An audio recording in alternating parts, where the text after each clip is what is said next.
A paz do Senhor, aqui é o professor Marco Antônio de Castro Faleiro. Nós estamos na disciplina Panorama da Bíblia e você está na Logos Ensino Superior de Teologia. Sempre lembrando em todas as nossas avas o nosso lema, né, que envolve essa doutrina que deve ser sempre relembrada, né, a doutrina da Trindade. Deus é Pai, Filho, que é Jesus Cristo, e Espírito Santo. Mas essa ava é a segunda parte da aula dupla 7, que é a aula 13 e 14, na segunda parte da aula 13. Nós estamos a falar do período do cativeiro, quando o reino de Judá foi destruído e foi levado aqueles que eram oriundos do reino de Judá, daí o nome judeus, não especificamente só por serem da tribo de Judá, mas já eram das 12 tribos, né? Em Judá tinha famílias das 12 tribos. Então, as 12 tribos foram levadas cativas, mas agora com o nome de judeus, que permaneceu até os dias de hoje. Então, nós falamos desse período do cativeiro, que é do rei Joaquim até Zorobabel. E nós estamos utilizando, como vocês sabem, a linha de tempo milenar, com 7 períodos. Nós já tratamos especificamente de 4 períodos, e nós estamos agora no 5º período, que é o período do cativeiro. E nós vamos continuar, nós já falamos aí um pouco do início do cativeiro, com as deportações, né? A destruição de Jerusalém e do templo pelo rei Nabucodonosor, o profeta Jeremias profetizando e vindo aí as deportações desde a primeira, 606, a 598 e 587, um período de 22 anos. Mas ainda há mais história para se contar, né, que aconteceu, né? E a gente sabe que foi nesse período inicial aí que Daniel cresce, né? Chega lá como jovem, e é importante falar que tanto ele como seus amigos, né, conhecidos na Bíblia como Sadraque, Mesaque e Abednego, eles se tornaram eunucos, ou seja, um eunuco era um homem castrado, né? Então ele não podia reproduzir, ele não podia ter filhos. Por isso não tem família para Daniel e nem para eles, não tem descendentes. E isso era muito comum nos palácios, os jovens irem servir no palácio e eram castrados, porque os reis tinham esposas, irmãs, né, amigas da nobreza e tudo, né? Então, para evitar que tivesse algum romance e tivesse filhos, né, fora daquilo que era permitido, eles castravam, né? E Daniel e todos, inclusive Neemias mais tarde, também era eunuco, né? Essa é uma realidade interessante de se falar. Mas nós estamos então agora nessa ava a falar sobre Babilônia, no exílio, né? Aquela grande Babilônia, né? Com uma tecnologia, com um crescimento econômico fenomenal, pessoas vindo de todos os povos trazendo conhecimento, trazendo presentes, reis trazendo presentes, né? É um tempo de prosperidade dos judeus, né? De Judá. E aí nós temos as profecias de Ezequiel e de Daniel. Em Babilônia, os judeus não foram escravos, como foi o caso do Egito com Moisés.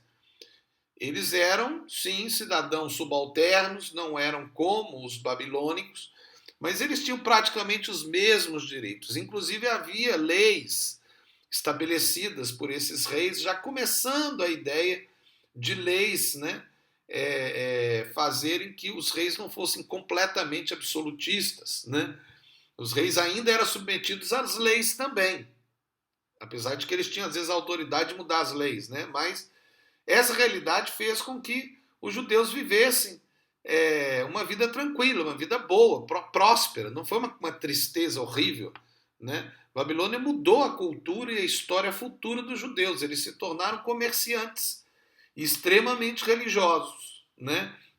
Como comerciantes, eles eram hábeis na utilização de um sistema bancário e monetário, até com juros e garantias de valores. Basicamente, ali eles começaram a fundar a ideia dos bancos, que mais tarde, né, eles solidificaram na Europa, mas aí nós estamos falando mais da Idade Média, né, quando os judeus criaram aquele sistema bancário que chegou até os dias de hoje.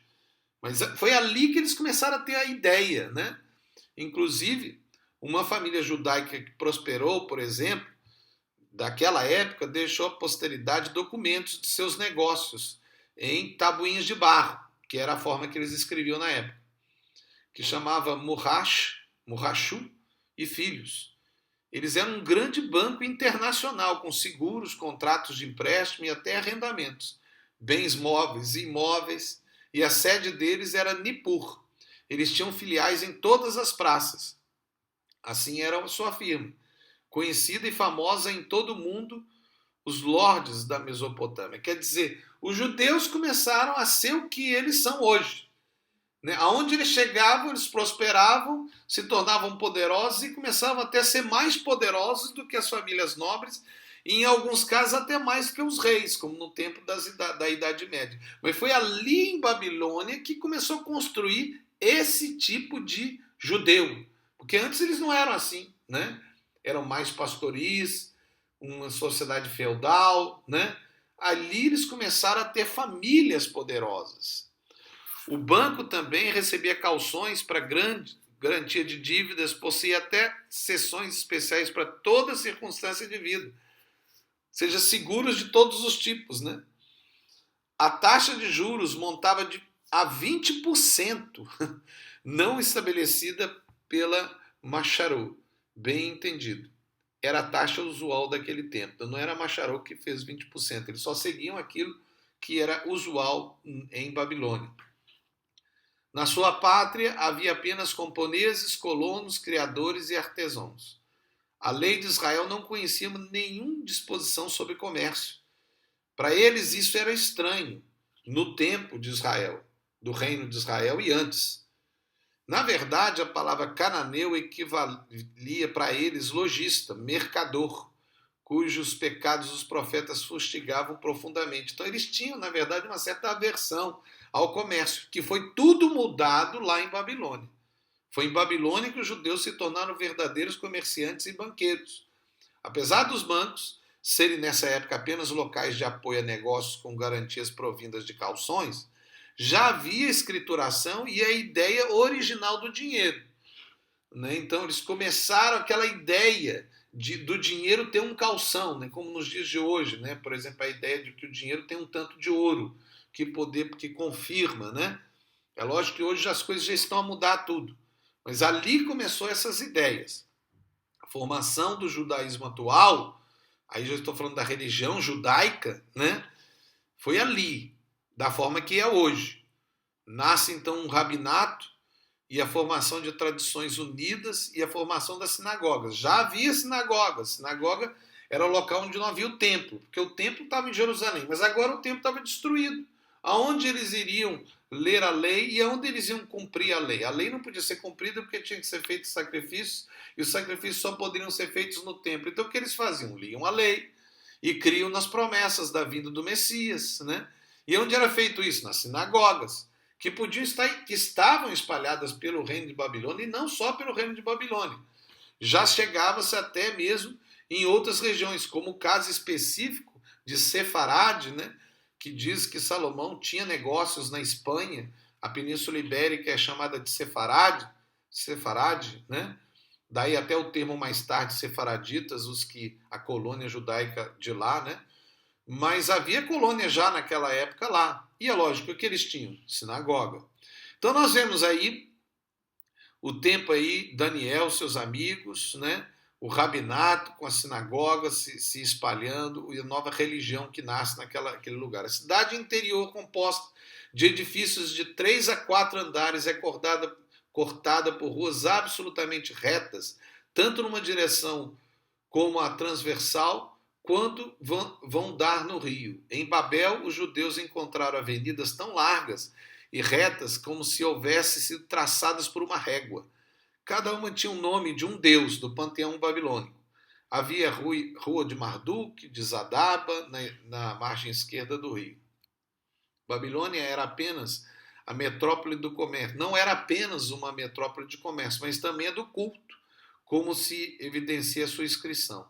Veja escrito: ao todo há em Babilônia 53 templos grandes, de deuses, 55 capelas de Marduk, 300 capelas das divindades da terra, 600 das divindades celestes, 180 altares para a deusa Estar, né? Daí até veio depois o nome Esther, né? De Estar, 180 para os deuses Nergal e Abdab, e 12 outros altares para os diversos deuses. É politeísmo com cultos e ritos que chegava à prostituição pública, devia dar à cidade, de acordo com as concepções atuais, um aspecto de uma feira. O ápice de Babilônia foi Nabucodonosor. Depois os outros reis foram perdendo seu poder. Evil-Merodach reinou 18 anos. Neglizar, seu filho ou neto de Nabucodonosor, sucedeu e reinou 40 anos. Seu filho Labofordá, que o sucedeu, reinou somente 9 meses. E Belsazar, filho deste, a quem os babilônios deram o nome de Neboandel, substituiu. Mas o costume mais horrendo de Babilônia, informa Heródoto, um grego, escandalizado, é que cada mulher do país tem de ir sentar-se no santuário de Afrodite e se entregar uma vez na vida a um estranho. E isso foi algo que acabou atingindo mulheres judaicas que estavam ali. O que elas fizeram? Bom, elas clamavam a Deus, milagres aconteciam ou elas eram usadas como prostitutas. A Torre de Babel é refeita com 90 metros de altura e usada para cultos profanos. As muralhas de Babilônia eram fabulosas, bonitas e grandes. Os jardins suspensos eram uma das maravilhas da antiguidade, afamado em reinos e reinos. Babilônia era conhecida em muitos reinos. Então vocês estão vendo aí, é lógico que estou seguindo a linha de tempo enquanto vou falando, para você se lembrar e, se for o caso, parar, né, e ver aquela questão dos períodos milenários, da linha de tempo milenar.